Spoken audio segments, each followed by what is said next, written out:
अगर आप भी चाहते हैं बिट्टू मलंगिया इंटरटेनमेंट का ऑडियो वीडियो सबसे पहले आप तक पहुंचे, तो लाल बटन को दबाकर चैनल को सब्सक्राइब करें और बेल आइकन दबाना ना भूलें। अखन अपने सब सुन रहा छी बिट्टू मलंगिया एंटरटेनमेंट के। हमरा नथिया न झुमका नहार चाहिए, हमरा नथिया न झुमका नहार चाहिए। बसा डीजे वाला हाई डीजे वाला छौरा भतार चाहिए, हमरा डीजे वाला छौरा भतार चाहिए।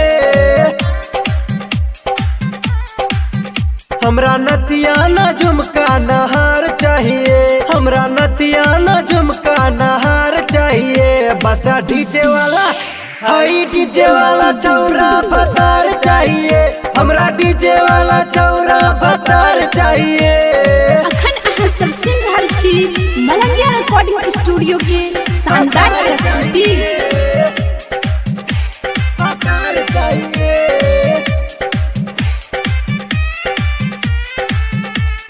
डीजे बिट्टू मलंगिया, डीजे बिट्टू मलंगिया, मधुबनी मधुबनी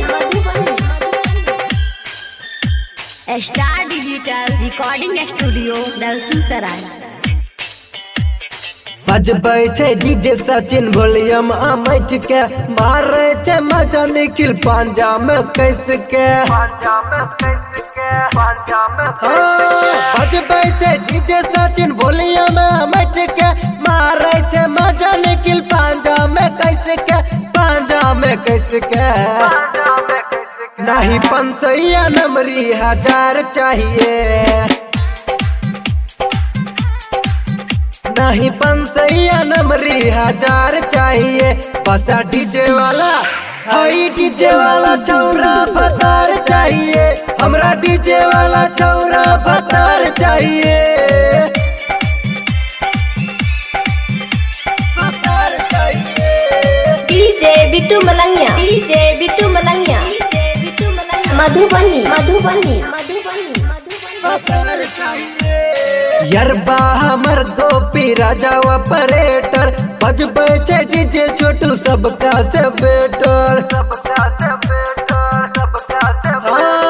यरबा हमर गोपी राजा ऑपरेटर, बजबै छै डीजे छोटू सबका से बेटर, सबका से बेटर।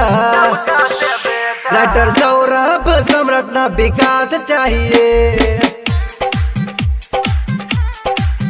रोहित नीरज न रोहन लगातार चाहिए।